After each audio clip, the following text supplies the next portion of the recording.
आता काय होणार आहे की मतांचं विभाजन होत आहे जरा आणि लोक जरा कन्फ्यूज आहेत। तर शिवाजी पार्क एरिया थोडा ब्युटिफाय केला, थोडा त्याला चांगला असा ओल्ड लुक दिला तर दॅट विल बी बेटर। असा जो जिंकावा जो खरंच कार्य करतो, नाहीतर कुठे नेऊन ठेवलाय महाराष्ट्र माझा असं म्हणाला, मला तर असंच वाटतं। प्रत्येक 5 वर्ष प्रत्येक दर 5 वर्षाला येतात, सांगतात, करतात, पण काही करत नाही। लोक प्रामाणिकपणे वोट करतात, पण हे वोट झाल्यानंतर हे लोक आपापल्या सोयीनुसार ते स्विच करतात। ते लोकांना कुठेतरी खट्ट आहे ॲक्च्युली, मला असं वाटतं। नमस्कार, मी आरती कुलकर्णी, वन इंडिया मराठीमध्ये तुमचं स्वागत आहे। आपण आत्ता मुंबईमधल्या माहीम मतदारसंघामध्ये आहोत आणि हा सगळा एरिया जो आहे तो शिवाजी पार्कचा आहे। इथून राज ठाकरेंचा मुलगा अमित ठाकरे निवडणुकीच्या रिंगणामध्ये आहेत, त्याबरोबरच त्यांच्या विरोधात एकनाथ शिंदे गटाचे सदा सरवणकर आहेत आणि उद्धव ठाकरे गटाचे महेश सावंत आहेत। आपण माहीममधल्या मतदारांना या लढतीबद्दल विचारूया। तुम्हाला काय वाटतं, या लढतीमध्ये नेमकं काय होईल?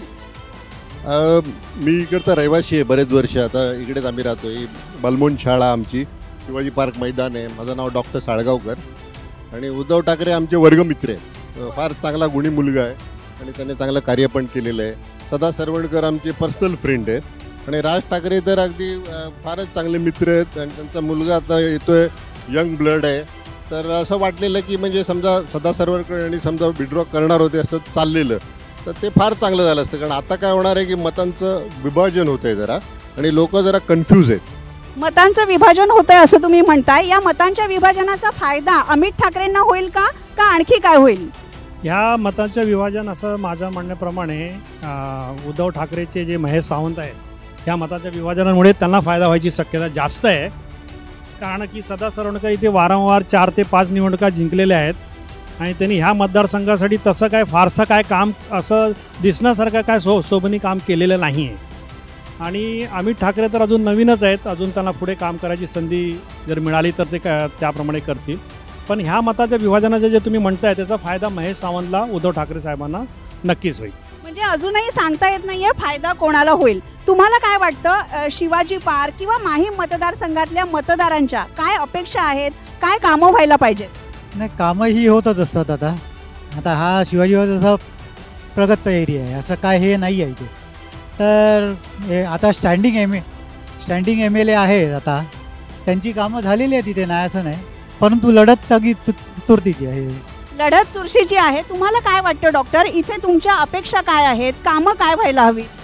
आम्हाला असं वाटतं की या मतदारसंघात हा शिवाजी पार्क आहे पण माहीमपर्यंत आहे तर मलेरिया, डेंग्यू आणि चिकनगुनिया यांचा एवढा त्रास झालेला आहे तर त्याच्यावर या मतदारसंघात त्यांनी लक्ष द्यावं। जे कोणी येतील ते, आम्हाला कोणी आलं तरी ते आमचेच असणार आहे। म्हणजे स्वच्छतेवर जास्त लक्ष केंद्रित केलं पाहिजे आणि दुसरं म्हणजे इथे ट्रॅफिकची समस्या जास्त आहे। सध्या जो दादर टीटीवरून जो येतो ब्रिज त्याचं वायडनिंग नाही आहे, त्याच्यामुळे ट्रॅफिकमुळे जास्त त्रास होतो इथे रहिवाशांना।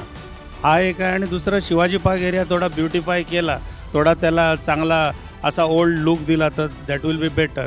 आणि अमित ठाकरे तर नवीन तरुण आहेत, त्यांना जर निवडून दिलं लोकांनी तर ते त्यांच्याकडे जास्त आयडिया असतील। बरोबर, हा शिवाजी पार्कचा भाग आहे, पण माहीम मतदारसंघामध्ये पोलीस कॉलनी, मच्छीमार कॉलनी एवढे सगळे भाग येतात आणि मुंबईची आणखीन एक समस्या आहे म्हणजे मोकळ्या जागा कमी होत चाललेल्या आहेत। तुम्हाला काय वाटतं, शिवाजी पार्कला तितक्या मोकळ्या जागा आता राहिल्या आहेत का? शिवाजी पार्कला जे DP रिझर्वेशनमध्ये जे काय आपलं गार्डन आणि मैदानांसाठी जे काय आरक्षित जागा आहे ती काय नवीन DPमध्ये वाढवणं शक्य झाली नाही महानगरपालिकेला, असं आम्हाला वाटतं।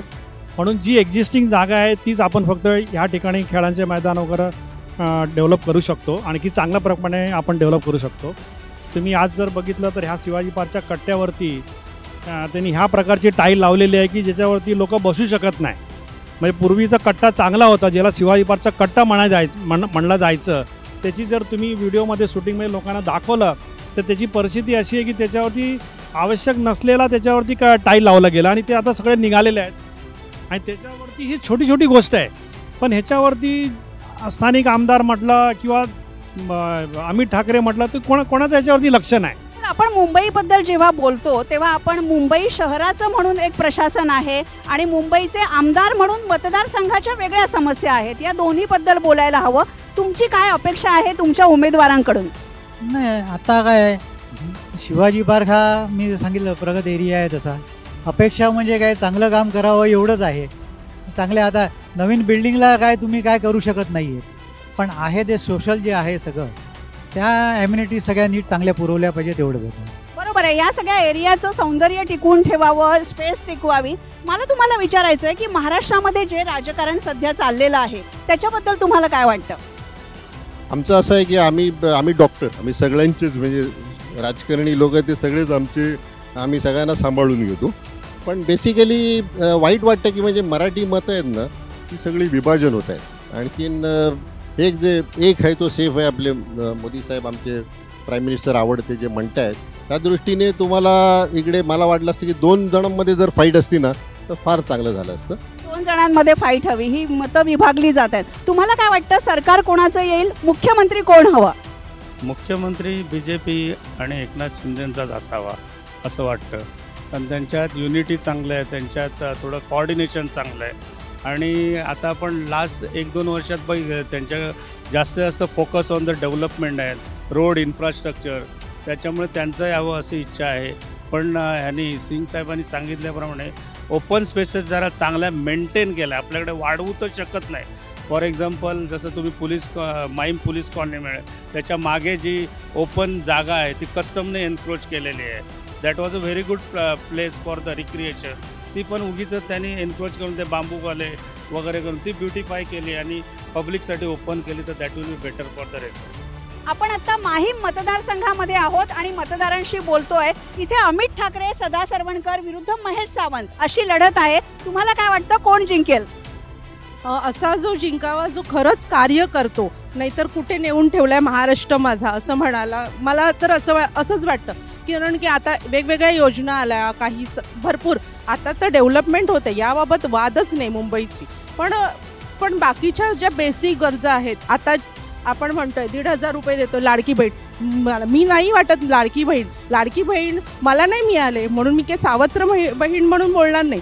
पण का ती गरज का आहे महिलांना, त्यापेक्षा तुम्ही पहिला जेव्हा पूर्वीच्या 8व्या दशकात वगैरे महिलांना पहिला 50% पेक्षा जास्त हक्क होते, तसे तुम्ही हक्क द्या, रोजगार द्या.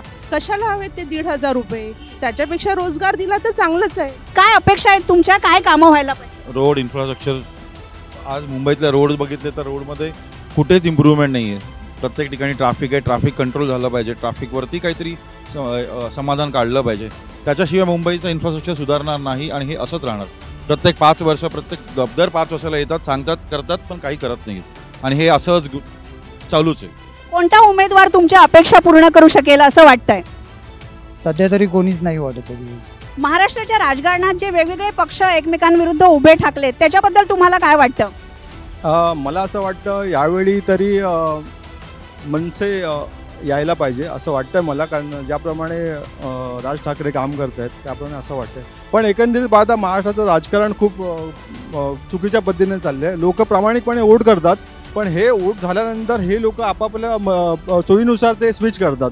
ते लोकांना कुठेतरी खट्ट आहे ॲक्च्युली, मला असं वाटतं. बरोबर. लोक जे पक्षांतर करतायत त्याबद्दल बरंच बोलायचं आहे नागरिकांना. तुम्हाला काय वाटतं, मुंबईच्या ज्या ओपन स्पेसेस आहेत, ग्राउंड्स आहेत, त्याच्याबद्दल काय करायला हवं?